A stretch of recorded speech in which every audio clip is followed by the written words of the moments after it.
Hello and welcome back to West Brom Fan TV. We've got the Christmas jumper finally. But yeah, we're talking predictions again. Bit of a late video, so I'm going to try and bomb through this. I do, however, want to start the video by saying rest in peace to Norman Barker, aka Headphones Norm, massive Charlton fan. He passed away at the weekend. Charlton's game was abandoned as a result. He was taken ill in the 12th minute. Such a sad situation. A real die-hard Charlton fan. He won Fan of the Year last year. I've been reading about him all morning, to be honest. What a great bloke he was. I lost someone quite similar to Headphones Norm. And obviously an Nuneaton Town fan, not a Charlton fan. Someone who was a massive part of that club and seemed to go everywhere. He was an iconic figure, so it really made me think of him. My thoughts go out to his family, his friends, and everyone at Charlton Football Club. So without further ado, we're going to get started into this video. Starting off, Blackburn Rovers versus Oxford. Blackburn again with their Tin Pot Mickey Mouse pitch. Had their game abandoned at the weekend. Very, very poor. Oxford lost away at Swansea. Sucker punched that one.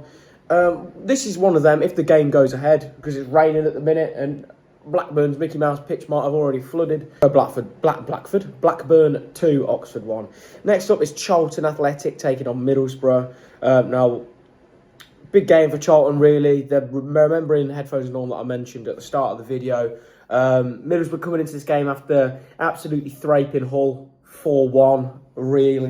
Real big smashing. I think Charlton are really going to be up for this after what happened at the weekend. I'm going to go for a Charlton win, though, because of the situation. Obviously, the game getting postponed at the weekend because of the passing of a top fan, and I think they're going to do him proud. I'm going to say Charlton 1, Middlesbrough 0. Preston North End taking on Coventry City next. Now, everything in form-wise is written off with this one. Preston always beat Cov or draw against Cov. They ain't lost against them in years. Preston are slowly, going about their business quietly, doing pretty well though. Coventry obviously got their first battering of the season away at Ipswich, losing 3-0.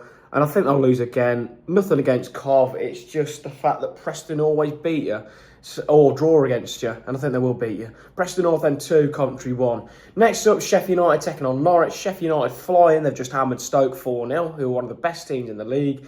Crazy. Norwich lost again. I think they did, show a bit more fight though. After beating QPR, I think 2 weeks ago. In their last game, I think they lost 3-2, and they did take the lead. Now I'm going Sheffield United 4, Norwich 0.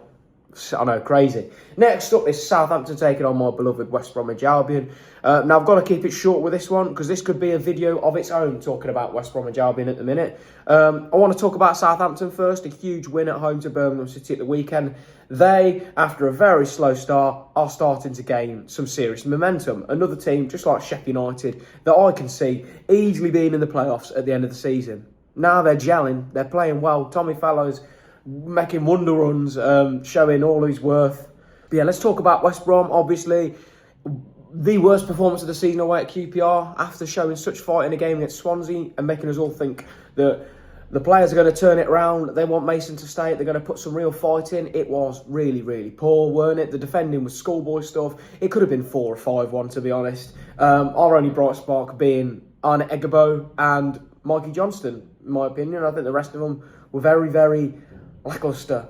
And Mason's got a lot of questions to answer, replacing Josh Griffiths for Joe Oldsmith. Yes, Griffiths made a few mistakes in the previous game, but he's usually a steady pair of hands. He's a young keeper. He's learned his craft.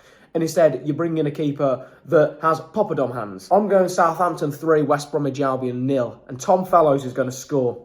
Next up, Swansea City taking on Portsmouth. Swansea finally winning a game. Ring the bells. Doomsday is coming. Swansea City have won a football match.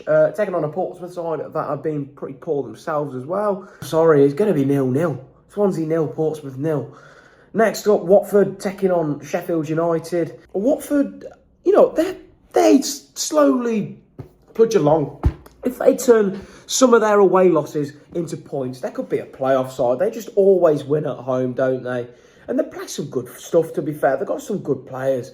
Taking on a Sheffield Wednesday side who are, down, digging it down, as a status quo sung. I think that's the word. Sheffield Wednesday so, but I've wrote it down as Sheffield United. It's a good job I got me bearings then, or else I'd have offended a lot of people. Yeah, I think Watford will cruise through this. Watford 3, Sheffield Wednesday 0. Next up is Queen's Park Rangers taking on Birmingham. I was impressed by QPR. Yes, Albion were lacklustre, but you've got to beat what's in front of you. They played some good stuff. It could have been 4 or 5. Taking on a Birmingham side that are absolutely awful away from home, but fantastic at home. I think it's only going to end one way here with the QPR side that are confident after a big win. I'm going QPR 2, Birmingham City 1. Next up is Bristol City taking on Leicester. To be honest, Bristol lost, at the weekend, 1-0 against Millwall. Quite a poor result, really. A bit of a fracas at the end of the game, though. A bit of a mill, and them all fighting each other. Taking on Leicester, who have just, absolutely got a huge win away at Derby, 3-1. But if you look at them stats, they had 4 shots on target. No, 4 shots all game. Derby had 18. They're just clinical, Leicester. Bristol 1, Leicester 1. Next up, Derby County taking on Millwall. Derby, obviously, a big sucker punch, losing 3-1. They are very, happily, solidly placed in mid-table, to be honest to them. Taking on a Millwall side that are flying at the minute, they've got the Metropolitan Police scrambling, getting scared. But it does seem that whenever Millwall are on roll and look like they could get a bit of breathing space, move forward, get in them automatic spots, something just hits them and they just lose to someone they should be losing to. And I can see it happening here. Derby 1, Millwall 0.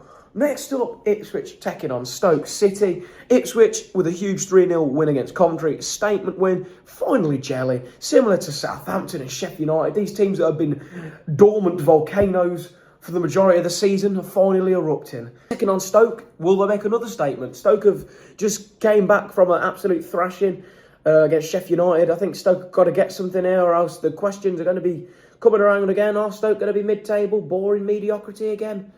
I don't think so. But I do think they'll lose here. Ipswich 3, Stoke 1. Next up is the final game of the match weekend. Hull City taking on Wrexham. Hull getting battered at home against Middlesbrough in their last game. Taking on a Wrexham side, showing their prowess in the league a little bit more, performing a little bit better where they should be for the amount of money they're spending. What I think is going to happen here, I'm going to go for a draw one. It'd be boring, end it off with a Hull 1, Wrexham 1. Anyways, that rounds off the video. Don't forget to like and subscribe, and we will see you in the next one, which will be very soon. Boing, boing.